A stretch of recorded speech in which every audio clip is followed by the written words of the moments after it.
go. I think. Meeting is now streaming live on Facebook. Yeah. Okay.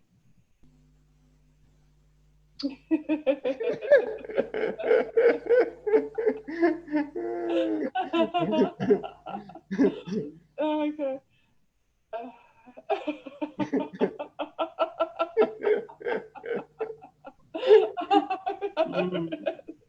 Okay, Alex. Yes, please Right on start. time. Thank you so much for joining me here this Saturday morning from your location and my location. And I'll leave over to you to kick off this conversation. Yeah. I start. So, yeah, actually, I have been dreaming for the last few months to do this interview about the work of eliciting self-humor, self-acceptance, and affirmation via methods or interventions which bypass the intellect.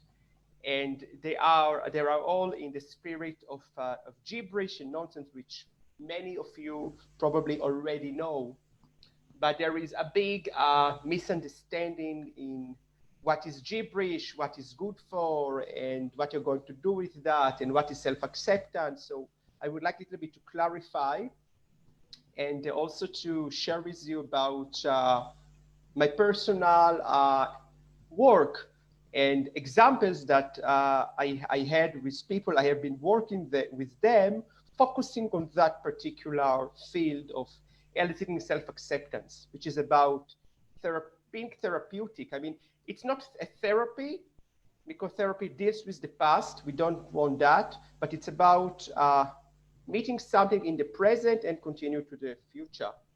And this work is about self-acceptance, self-humor, self-dedication, self-love, self-compassion, everything we turn inwards. It's not about... I think it's so exciting. And if you think about it, you and I have been discussing actually coming together to run some courses together where you were, of course, leading your Art of Nonsense and so on. But yeah, next year it's going to happen. It's under this work. It's under the Art of Nonsense, of course, because all the methods are nonsensical, but we should understand how it works. Yeah, so, I think it's really important right now to get to that center inside instead of looking outside, because right now we're stuck in places where lots of people don't want to be stuck. And blaming the outside world instead of looking inside. Blaming the out. It's always being in the comfort zone. It's to blame the external, to blame the environment, to blame the just not me. I have it's them. Oh, this coronavirus is bad. I'm going to tell you. In a future, in the nearest future, I will be telling that Corona was a good thing which happened. I also tell it now, but in the future we will see it more and more, because the universe has its own logic. When I say the gibberish theater, the existential gibberish theater, which is the universe, it has its own logic. We cannot understand it with our calculative linear mind, mathematical mind, because our logic is limited. But the universe has its own logic, and according to its logic, it wants only good things for us, not bad things. So I think for a very long time, people have been trying to understand things from a logical perspective, but because of how it's changed over the past, 20, 30, maybe 40 years even, with our awareness increasing about what it is, how we can surrender our self or our ego and become more self-awareness and more in union with ourself inside. I think that's so key. Union with ourselves inside. We go inside, as you're saying. To be united with our hearts, and always to be kind to ourselves, and always to develop self-compassionate attitude towards ourselves and to embrace ourselves.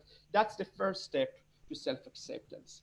But I would like to start with some introduction related with the with the use of this paradoxical provocative coaching, which is big part of my work. And Can I interrupt you for a moment there, Alex? Yeah. Because Yeah. you're saying introduction, and I totally forgot my manners in introducing you. Oh yeah, please do. Alex Sternick, you. I first met you in 2011 when your title was the Gibberish Professor from Israel, and I trained with you back in 2011 in Gibberish, and you changed so much over the years, and really embraced the whole concept from the more inside of yourself, and it's just been fantastic to watch this journey and now be part of it. Because we're all on a journey, aren't we, to find ourselves in some way, or find out that it's not everybody else's fault. Yeah, thank you so much. So really, I'm so chuffed you're here with me. Yeah, yeah. And you have so many more titles to your name, but yeah, Alex. The titles are not important. The essence is important. Now it's the time to connect with the essence. And the essence is one. The essence is only one. Whether you do things with open heart in the end or with a shrunk heart. Yeah. So I'm always asking in master classes, what is actually the difference between an abused child, and I was an abused child, and a child who was laughed at by the society, very obedient child. I was not the same as I'm now, rebellious, abating, don't follow the rules, don't close my door of the house with key, I was keeping my car unlocked. I never go to any, blood test or checking what is wrong with me. But in the past, I was the opposite.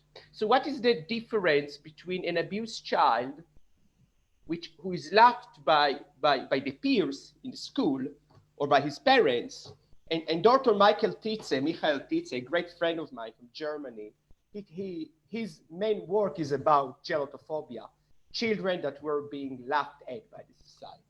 So what's the difference between this child and the clown?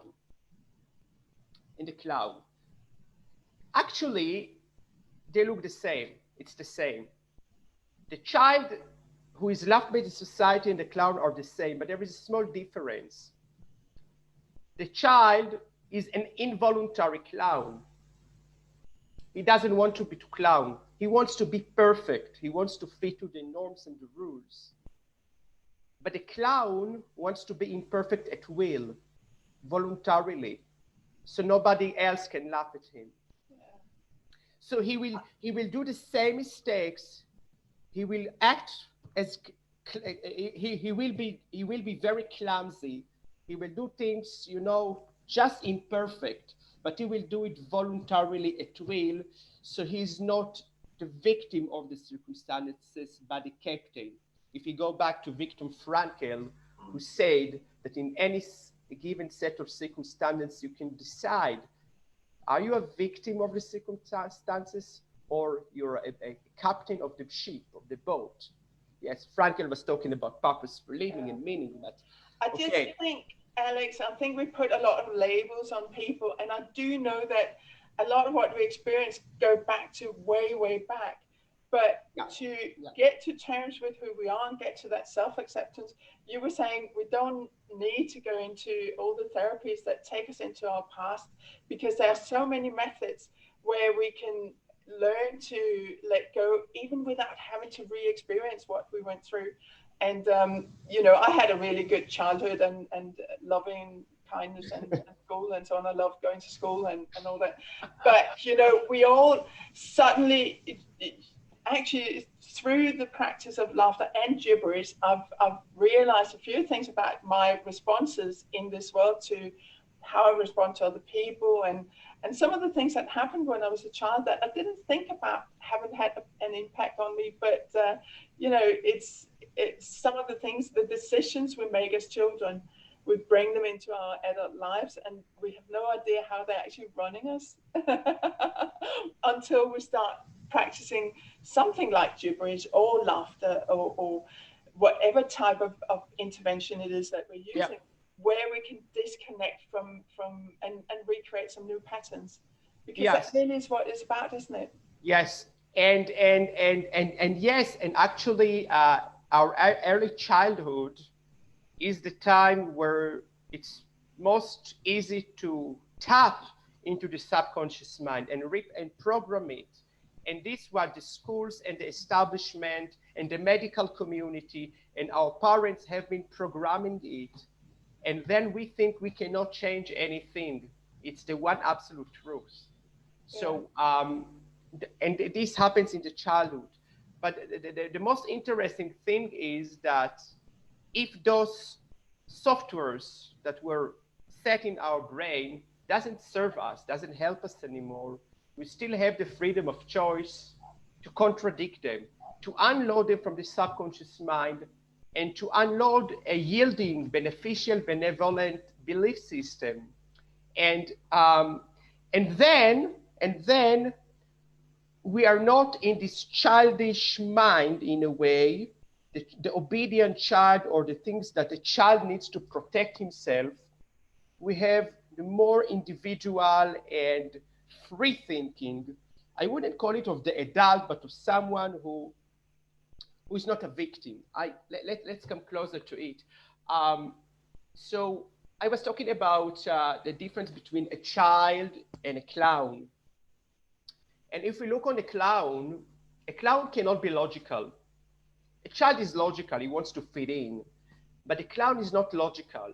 The clown is the archetype. The clown or the fool from the Tarot of Jodorowsky, the clown is the archetype of someone who lives in the present moment. And because he lives in the present moment, he's not afraid of not being sad, then being joyful, then being miserable. It's not a question that sadness is bad, so we can distinguish the fire. Yeah, the clown. I totally agree. I'm just a little bit with the labels we put on, whether it's a child or a clown or so. It's at the end of the day, we probably are all of these archetypes, all of us, to some extent, and it's just finding a method or a way that we can tap into what is the most authentic way of being, and the most authentic way of being. And where I was. So where I was, Lotte.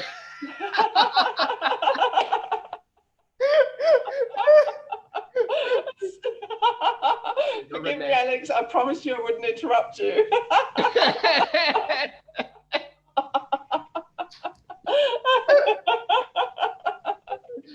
The child, the clown. I was talking about the role of the fool, Jodorowsky, of the clown. So today, because I know many people who like laughter therapy and laughter coaching and games, and also people who call to us. People always complain there is so much sadness in our life, and we want to be happier, and we want to do something playful and childlike. And I say, okay, that's good. That's a good start, because I can understand them, because when I started with this work through laughter clubs, it was many years back. It was much before that I knew about this. It saved my life, because I was very miserable. I never laughed in my life. So in the beginning, it fitted me. But people always have this thing that they don't accept themselves as sad. And what they want to do is to distinguish the fire. We are programmed in this society, if there is a crisis, we need to distinguish the fire immediately, or to fix, or to bring a solution. There is no time. And in our courses, what we do, we allow people to sit within the fire, for a moment, to enjoy it. So you become the captain of your weakness. If the fire is your weakness, it's your shame, it's your fear, it's your sadness, you own it for a moment before you do the move. Like the clown. The clown can be sad, then he can shift to joyfulness, then he can shift to other emotion. But happiness, if we talk about happiness, because this is the most important for us, our general purpose of life is being happy. Then you can ask, but how you can be happy? Okay, you serve your purpose, you serve yourself, you dedicate to yourself, right? There are everybody should have a different role in the universe, but the general purpose of living is happiness.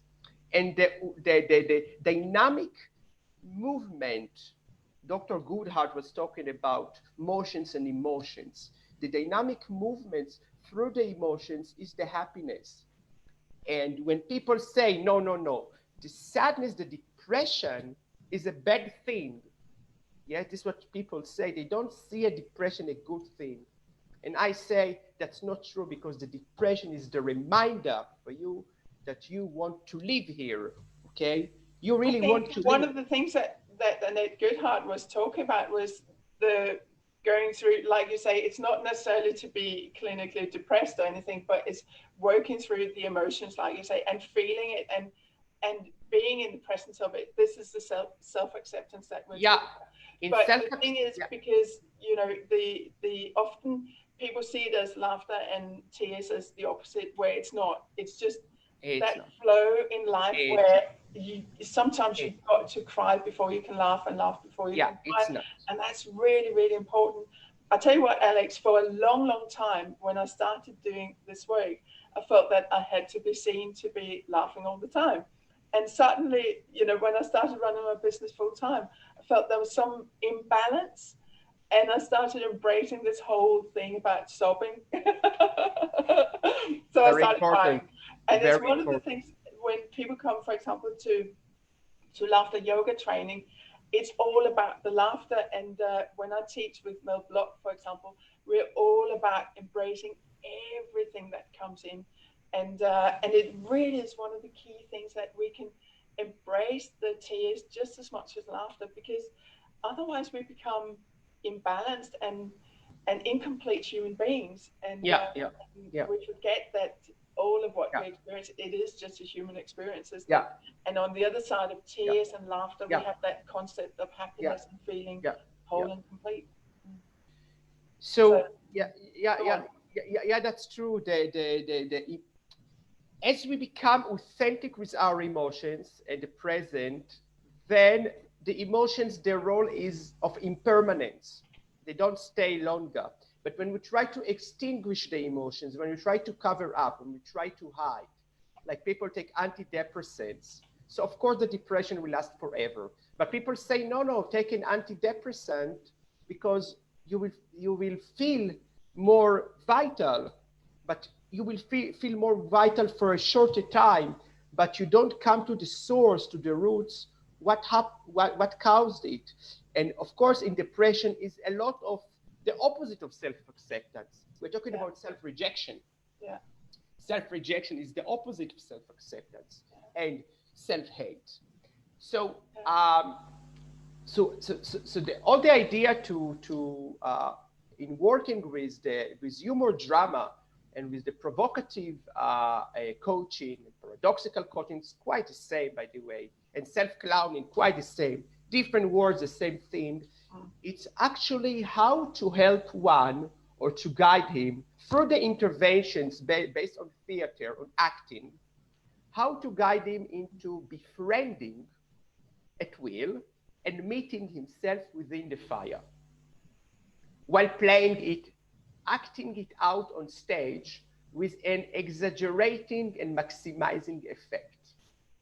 It means that if someone suffers from shameful behavior or guilty behavior, I work a lot about guilt and shame, especially with cancer people. So instead of trying to hide it or to look for solutions or to suggest him, okay, stop being guilty, don't do that. Like, that's the linear way. I invite a person to come on the stage and ask him, what is his guilt about? Why is he feeling so guilty? And to whom he wants to blame for that. And, to talk about the narrative, but then we do an intervention because the person can talk about his guiltiness while feeling it, and then gargling water in the mouth, trying not to spill and not to swallow. Or sometimes I will tie him with scarves, Or sometimes he will be giving a cork of the wine bottle, and he will connect with the feeling, but on the same time, he's going to bypass the intellect, because this clownish intervention will bring a lot of laughter. So we create a distance from this situation of guilt, shame, fears, rejection, and the person looks at it from other angle, and then catharsis is coming. And he says, wow, now I befriended with my guilt. Because only if you befriend with your guilt, if you befriend with your shame, if you befriend with your addiction, people say, I want to stop that addiction, but how you can stop your addiction if you don't accept it? If you don't accept yourself unconditionally as an addicted to something, unconditionally, because that's our true nature, okay? Only after you accept that and love yourself unconditionally, you can be a violator, a sinner, making crimes, whatever. But first of all, your true essence is good. And I love what you're saying, Alex. I really love what you're saying, because then we can go forward. Yeah, then I love it, because the one of the things you said was about disconnecting from the intellect. Yeah. And it's, the majority of the time, that's where people are operating from, that space.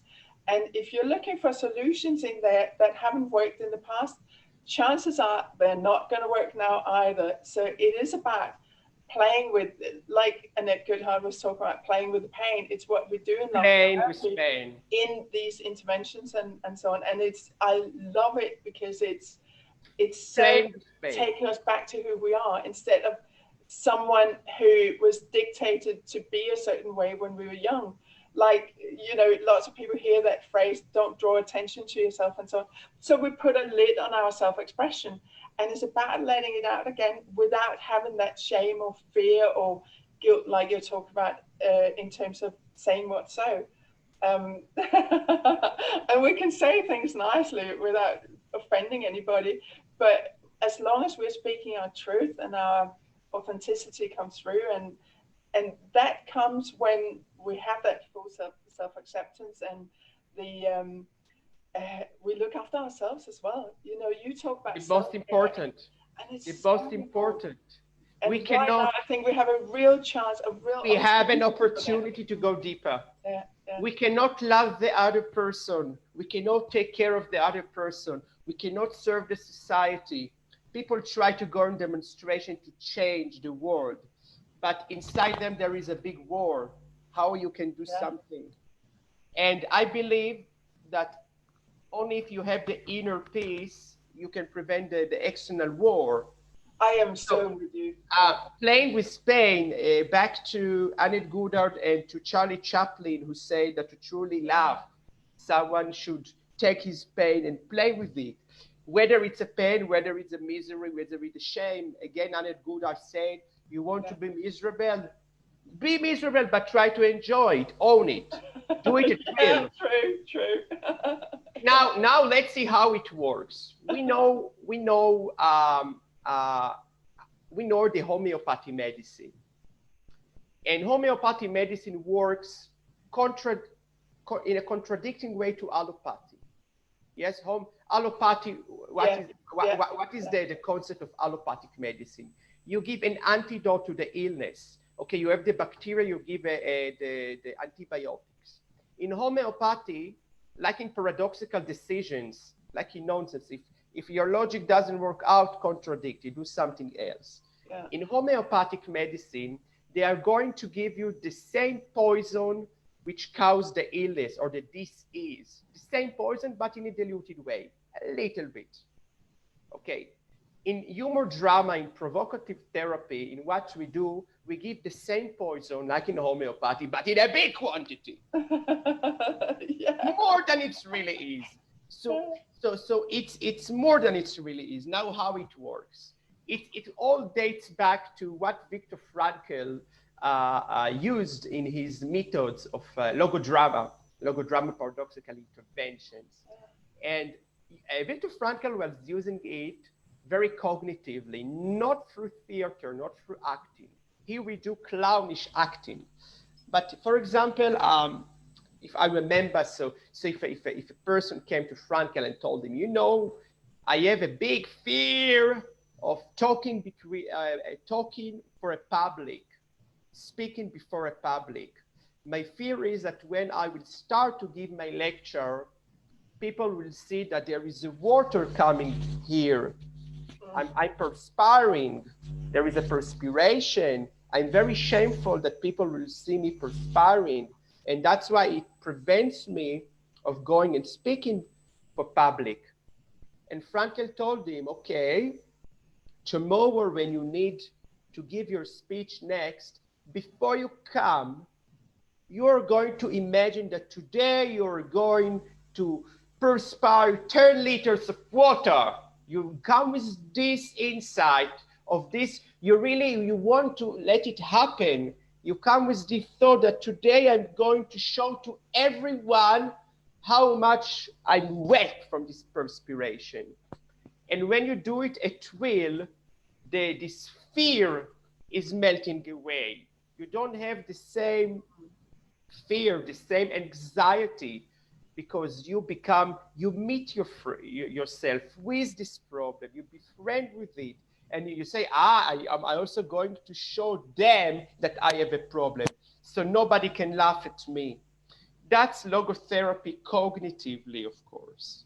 But that's what you're talking about in the paradoxical intervention. But, and I read your story about the woman who thought she was past her cancer, and then it returned. And I loved your story about how you told about how she decided to say, all right, so here comes all the cancer cells, and I'm growing them. them. Yeah, actually, I met her personally. It was unplanned. I met her. I was doing by myself. I was doing a therapy with the bee venom therapy, and she came to the same guy, and we met. Her story of not only this is the most important, of course. I maybe she didn't know nothing about Viktor Frankl, but she did it intuitively. But also, I thought she did it from your guidance and your intervention and so on through the talking with you. Say again. I thought she was a client of yours, and I thought that she... No, she was not a client. I had other people with cancer. No, she doesn't know me. She doesn't know me. Right. Okay, all right. I read about her in an Israeli newspaper and was inspired. And also my friend, who is a bee venom therapist, he told about her because she was his client as well. Oh, right. But this lady not only did that, she also... maybe unknowingly, she doesn't know anything about provocative therapy, I guess. She also administered another thing. She did something which is about distance from the problem. Not acting out of... not acting out of emergency, finding solution now, but emergency, it means to allow time to heal. And when her breast cancer was cured, she went with her 80 years young husband to trek in the Himalayas in Nepal for a few months. So she could take a distance. I say to people who come to me, sometimes physical distance is very important. Yeah. It's not running away from the problem. Because you don't know how to decide. When you think too much, all your decision will be not precise. Precise decisions comes from the heart, not from here. It can come as an insight. It can come with an open heart. When you have a precise decision, there is not a single doubt if it's good or not. You know it is the only decision. Yeah. And when you, yes, no, do the therapy, it's for sure not precise. But she went to Nepal. She went to Nepal with courage. She took a break from the turbulence. She took the break from the tsunami. Then she was back less stressed. Then everything was clear to her. She could choose what she wanted to do. This was beautiful. I was really, really inspired. And it's also really moving as well. And you know what? The whole thing is that as people, we are so into overthinking things. I often ask that question in my groups, and I know it's a completely random question because we all do it. But when I ask anybody in the group who overthink things, and everybody puts their hands up, you know, it's an addiction. It's an yeah, addiction. absolutely, absolutely. But if we can let it go through other practices and inspire our creativity and the part of us that are just being, then you know we can much more easily overcome things. And like that woman in your blog or in your article, I was really inspired by it too. Can I ask you, Alex, have you used this for yourself in a way where you've overcome certain things? Or you don't have to answer if it's very personal. Yeah. So in other article, I mentioned this story, and I have two stories about it. And one was that I found myself I was sitting in front of the computer making emails, and I felt I'm very, very stressed, and I felt I don't want to do these emails now. So I had the courage to go out from my house, drive to the nearest beach, because I was living back then very close to the beach. And in the middle of the day, forget about what I should do, what I need to do, what I must do. And I was just jogging and singing in gibberish, because I like to sing in gibberish, in sacred gibberish. And while I was doing that, I was bypassing my intellect, and many, many insights were coming to me, not by command, but they were just flowing to my mind, and I knew those are good insights. And then I called it a paradoxical decision. When you understand that something doesn't serve you in life anymore, you can understand it from an existential despair. Yeah. So you contradict it, you do the paradox. Then I gave another example, and which also relates with the work, is sometimes I wake up very, very despaired. It happens to everyone. And usually when people wake up very despaired, they don't want to do anything, and they fight with themselves. Or some people say, maybe I go now, I will force myself to go and jog, I will force myself to laugh, I will force. People always try to fight with any inconvenient emotion. And usually what I do, or at least in some of the times, is if I wake up totally gloomy, doomy, I exaggerate. I put the blankets more on me and try to feel more and more gloomy than I am. And then little by little, I turn inwards myself. And then I say, wow, now I feel better, because I was given a full room. I gave a full space, a full room to that emotion. I didn't neglect it. I didn't hide it. I didn't try to extinguish the fire.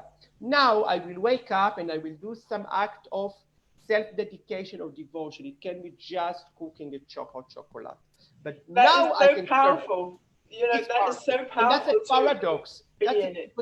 Most of the people won't think of that.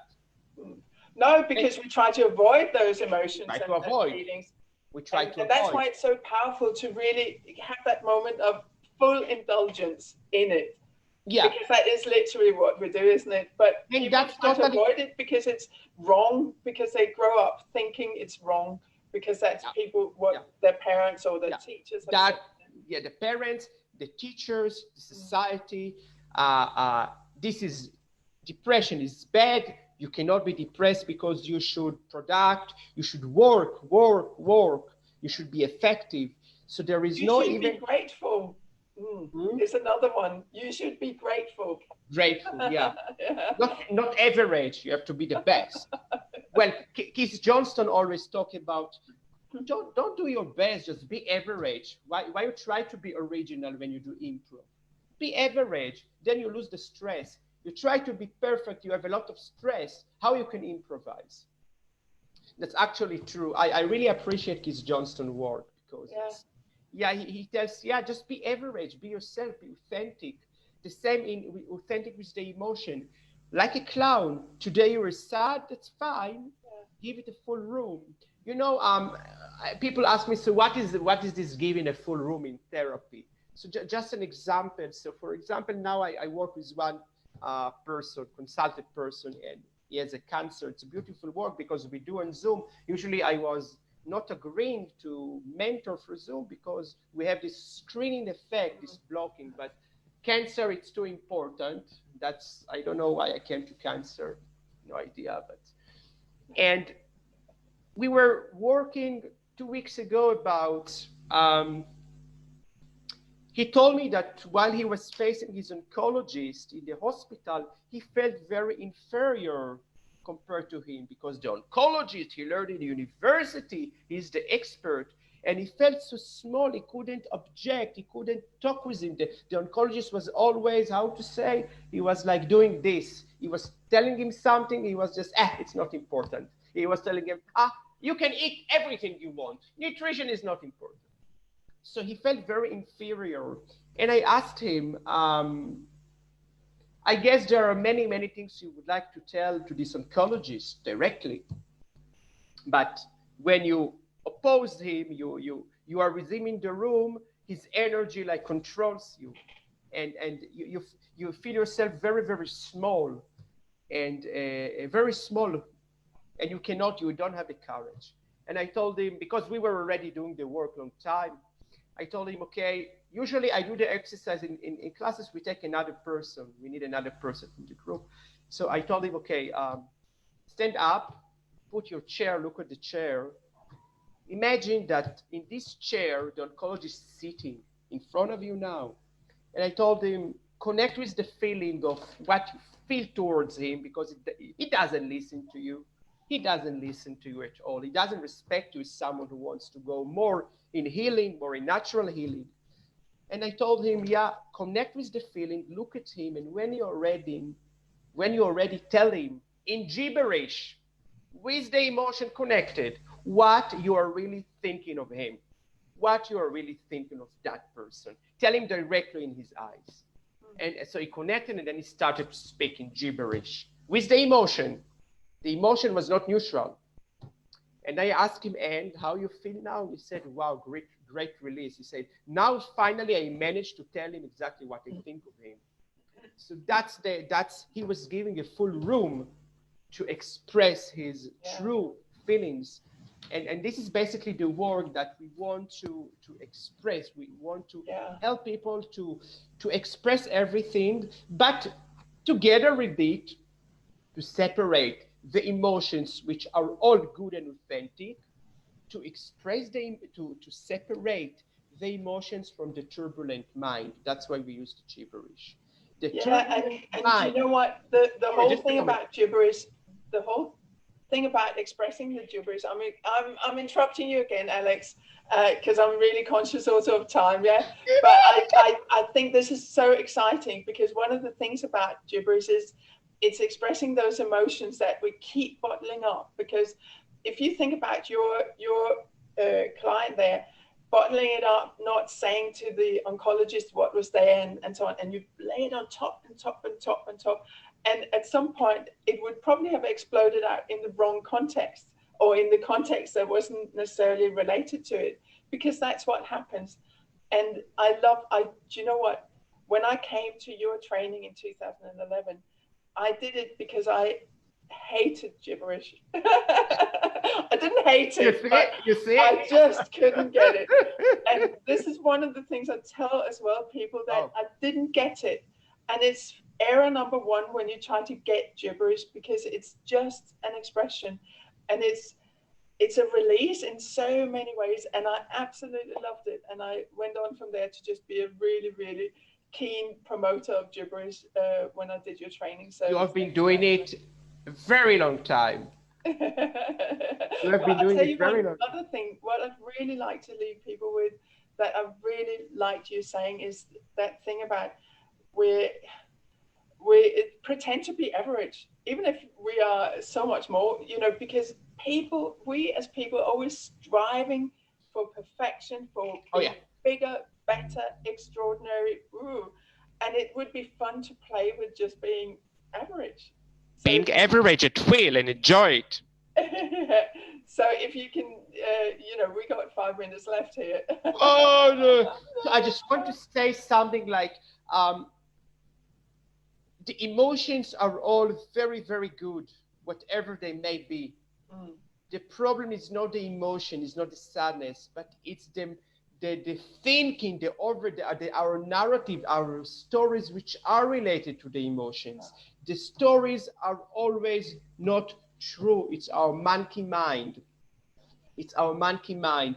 And usually when we do the separation, if we have an issue in life and we separate the issue, we say there are the emotions which are related to this issue, there are the thoughts, there are the body sensations.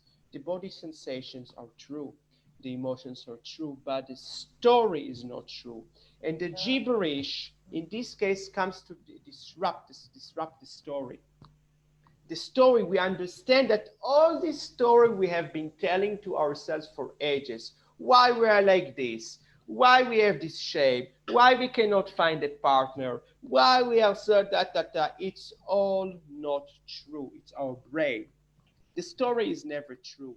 Everything we have in our mind about ourselves from the brain, usually it's not true. We are the ones who live, in a compromising way. Because people say you have to compromise in your relationship. Yes, I say no. There is only one way: it's to live your life precisely, fearlessly, improvisingly. You live your life fearlessly, but precisely. When you compromise, it's not a hot water, it's not a cold water. You do things with the shrunk heart. How you can be happy? You want to do things only from open heart when there is a full agreement of you to do things. When you feel, wow, I want to do that because I choose, but I feel that's right. So compromising is very logical as well. It relates to the logic. The logic say we have to compromise. I come from Israel, and in Israel, people were saying, if you want to make peace with the enemy, you should give the land, and you get peace in return. I say, no, it's peace for peace. When people work on the inner peace, there is peace. You cannot buy peace with giving. There is no. Compromising doesn't work. You should be precise. It's inner peace for inner peace. We should work on our inner peace. And then but what is the byproduct? You don't want to fight the other. No need to go to the court. When we're at peace with ourselves, when we're at peace with ourselves, none of the outside circumstances matter anymore. And like you say, we are living these big dramas we create from our own creation of what we make things mean, because we make everything mean something. And that's probably our downfall, isn't it? And instead of just accepting, well, everybody has a different meaning, a different experience of what happened, even if we were just standing next to each other, experiencing what should have been the same thing. It is just a meaning, isn't it? And if we can let it go and be in the moment, because adding meaning removes us from the moment, doesn't it? If you think about it. So Alex, final comments here. We finish. And just another thing about the therapy, it's very important to say that in provocative paradoxical therapy, the coach or the therapist, whatever, is always the advocatus diaboli. He always stands together with his client, or his consulted person. I don't like the word client because it's about money. I know, yeah. I mean, if a person has a problem, he's telling the coach can say, what's wrong with that? I have the same problem like you. So we start with self-acceptance. When the coach accepts his consulted person, then the consulted person can accept himself. They're always in the same line. I would like to finish with something by Ludwig Wittgenstein, a philosopher, mathematician, and he said that if people didn't do silly things, nothing intelligent would never happen. So to act in a silly way, to act paradoxically, to do silly things, you boost up your creativity, you boost up your right brain. You bypass the intellect. You know all the big inventors, all the big entrepreneurs. In the beginning, people said, "You are mad, you're crazy." You know that, and then they became genius. Yeah. Oh, absolutely. I totally. I love that quote. So thank you so much for sharing that. Thank you so much. Thank you for sharing you. We could speak another 3 hours. Are you kidding me? Yeah, of course, it's long. But Alex, now you're going to wave. Homeopathy. We're going to stop live streaming. Thank so you so much, Lotte, for this beautiful opportunity to share about. And I wish people are interested to delve into. There is a lot of materials, a lot of research, beautiful work, and I want to say, if you see that logic doesn't help you when you understand it, just do the opposite. The opposite doesn't work, do another opposite. C doesn't work, do D, do E. In the worst case, we are going to succeed. In the worst case, we are going to succeed. True. But I'm sure we'll be back, Alex. So just bye-bye to the live stream. Bye.